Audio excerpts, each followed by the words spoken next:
Good morning friends. आज हम बात करने वाले हैं कुछ ऐसी गलतियों के बारे में जिनको हमें अवॉइड करना चाहिए जब हम इन्वेस्टिंग के बारे में सोच रहे होते हैं या इन्वेस्टमेंट कर रहे होते हैं।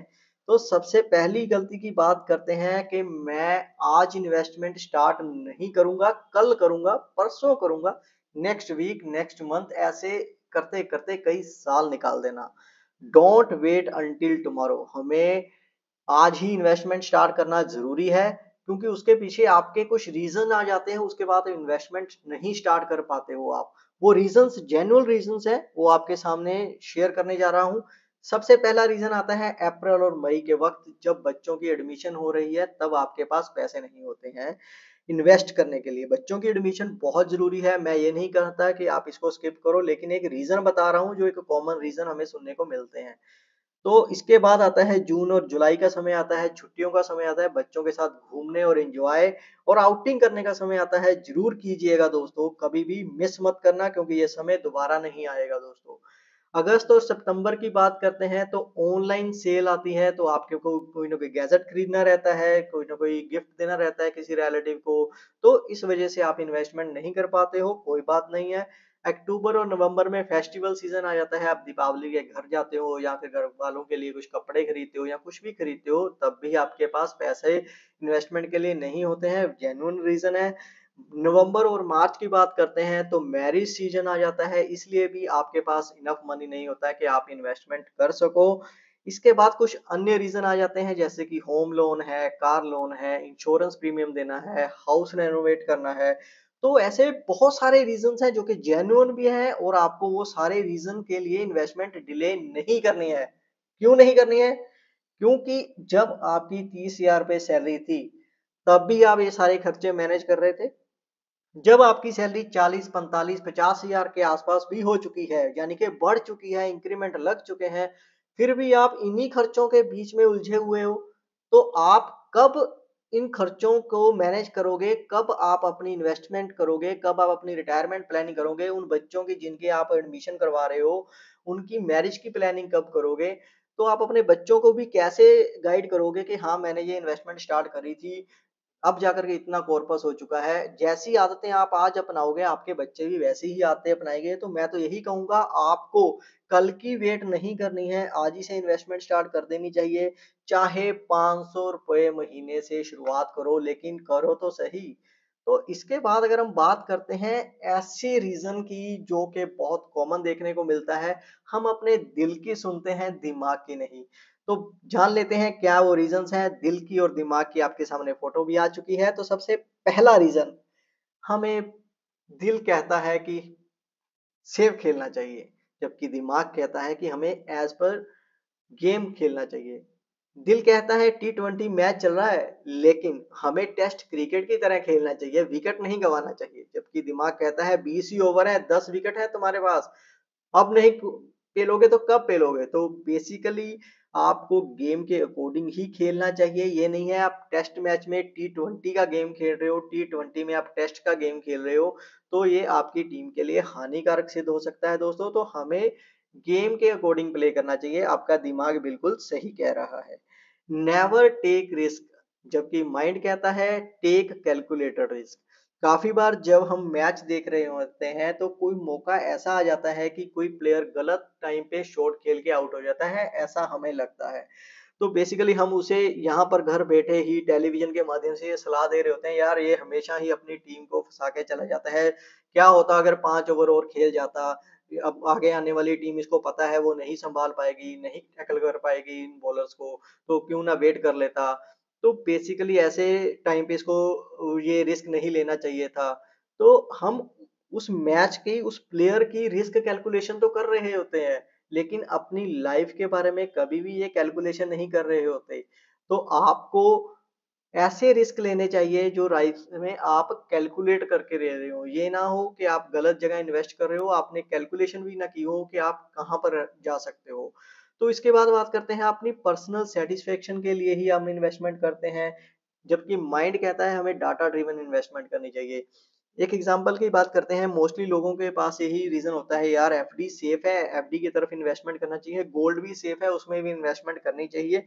लेकिन अगर डाटा देखा जाए तो काफ़ी बार ये देखा गया है गोल्ड भी नेगेटिव रिटर्न्स देता है। और एफडी की बात कर लेते हैं तो जब हमारे पेरेंट्स इन्वेस्ट करते थे तब 12 से 13% के आसपास इंटरेस्ट हुआ करता था।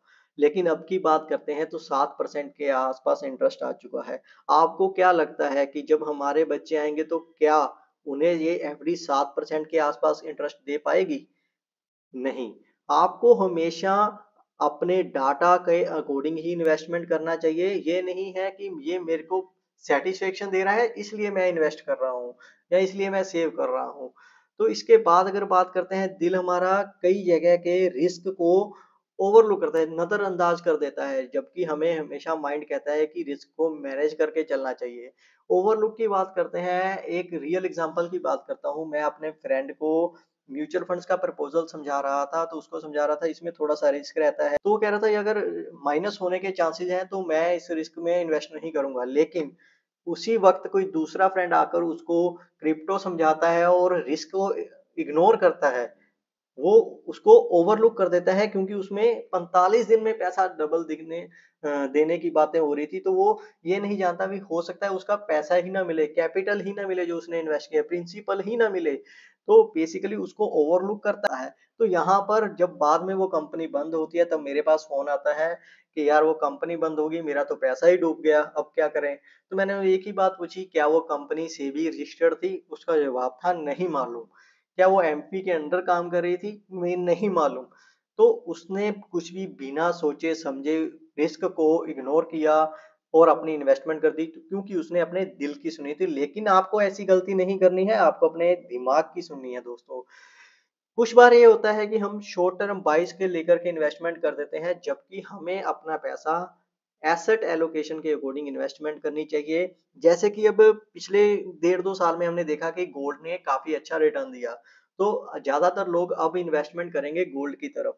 लेकिन ये शॉर्ट टर्म का ट्रेंड था, आपने शॉर्ट टर्म की बाइस को लेकर के इन्वेस्टमेंट स्टार्ट तो कर दी, लेकिन आपकी एसेट एलोकेशन सही नहीं है। आपने इक्विटी आपके पास नहीं है, डेट आपके पास नहीं है, आपने गोल्ड इन्वेस्टमेंट तो कर ली है, बहुत ही ज़्यादा मात्रा में हमने गोल्ड में इन्वेस्टमेंट कर ली है, तो ये भी मेथड गलत है। आपको हमेशा माइंड कहता है कि एसेट एलोकेशन करनी चाहिए। आज गोल्ड आउट परफॉर्म कर रहा है, हो सकता है कल इक्विटी आउट परफॉर्म करे, फिर किसी दिन आपको ये देखने को मिल गई प्रॉपर्टी को आउट परफॉर्म किया, तो आप क्या ऐसे ही शफल करते जाओगे? नहीं, आपको अपनी एसेट एलोकेशन करनी चाहिए। इतना परसेंट मैं गोल्ड में इन्वेस्ट करूँगा, इतना इक्विटी में और इतना प्रॉपर्टी में, इतना डेट फंड में।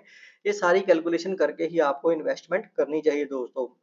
अगर बात करता हूँ इसके बाद तीसरा सबसे बड़ा रीज़न आता है, वो आता है टू मैनी इन्वेस्टमेंट्स, यानी कि टू मैनी फंड्स में हम इन्वेस्ट कर देते हैं और अपने पोर्टफोलियो की खिचड़ी बना देते हैं। आज किसी ने ये वाला म्यूचुअल फंड इन्वेस्ट करने के लिए बोला, हमने वो उठा लिया। 6 महीने बाद उसी ने बोला कि ये वाले बहुत अच्छा चल रहा है, हमने उसमें इन्वेस्टमेंट स्टार्ट कर दी, फिर तीसरी, फिर ऐसे करते-करते हमारा पोर्टफोलियो 20-25 म्यूचुअल फंड से भर जाता है और हमें समझ में नहीं आता कि किसमें इन्वेस्टमेंट रेगुलर जारी रखें या फिर किसमें एग्जिट कर दें। तो बेसिकली हमें वेल्थ क्रिएट करने के लिए 4 से 5 फंड चाहिए होते हैं ताकि हमारा जो वेल्थ क्रिएशन हो सके। ज़्यादा से ज़्यादा अगर हम बात करते हैं सेक्टोरल या फिर थीमेटिकल फंड ऑफ फंड की बात करें तो इन्हें सभी को मिलाकर के मैक्सिमम 7 से 8 म्यूचुअल फंड्स आपके लिए बेस्ट है वेल्थ क्रिएशन करने के लिए।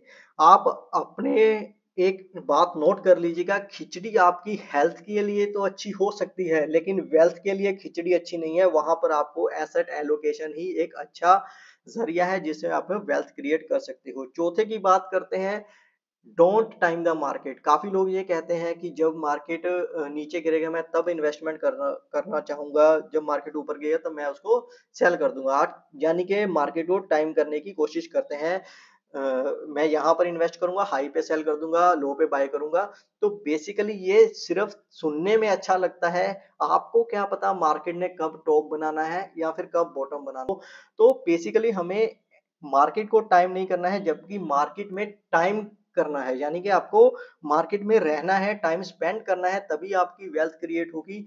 ऐसे नहीं हो सकता कि आपने हर बार लो पे खरीदा और हर बार आपने हाई के ऊपर जाकर के बेच दिया। ऐसा कभी भी पॉसिबल नहीं हुआ है। इस बहुत ही रेयर चांसेस होंगे किसी बंदे ने बाय लक कर लिया हो, लेकिन ऐसा बहुत मुश्किल है इसको करना। तो आपको रेगुलर इन्वेस्टमेंट करते रहना है दोस्तों, मार्केट को इग्नोर करके आपको इन्वेस्ट करना है। तो बेसिकली देखा ये भी गया है कि काफ़ी लोग ये भी कहते हैं कि हमें एसआईपी को स्टॉप करना चाहिए जब मार्केट नीचे गिर रही है, या सामने आपके एक डाटा रखने जा रहा हूँ। आपने मान लो ₹15 पे जब मार्केट ऊपर थी, आपने ₹15 से इन्वेस्टमेंट स्टार्ट करी थी। जब मार्केट ₹14.5 आई, 13.5 आई, 12 आई, ₹11 तक एनएवी चलेगी, आपने इन्वेस्टमेंट नहीं रोकी। तो आप देख रहे हो जहाँ पर आपके 15 की एनएवी के आस-पास लगभग 666 के आस-पास यूनिट मिल रहे थे, वहीं पर ₹11 की एनएवी वो यूनिट लगभग 909 के आस-पास पहुँच गए। अगर हम करंट प्राइस के अकॉर्डिंग कैलकुलेट करें, तो जो आपने मंदी में इन्वेस्टमेंट करी थी ₹11, वो आपको लगभग 54% के आस-पास का रिटर्न दे रही है। जो आपने ₹15 के आस-पास इन्वेस्टमेंट करी थी, वो आपको 13% के आस-पास का रिटर्न दे रही है। तो हमें कभी भी गिरावट में अपनी एसआईपी को स्टॉप नहीं करना है, जबकि मैं तो ये रिकमेंड करूँगा, अगर आपकी एसेट एलोकेशन सही है, तो आप इस समय में एसआईपी को डबल कर सकते हैं दोस्तों। आज की वीडियो में इतना ही, आशा करते हैं कि आपको जो मिस्टेक्स बताई गई हैं वो अपने पोर्टफोलियो में जनरेट करने के दौरान आप नहीं करोगे। धन्यवाद।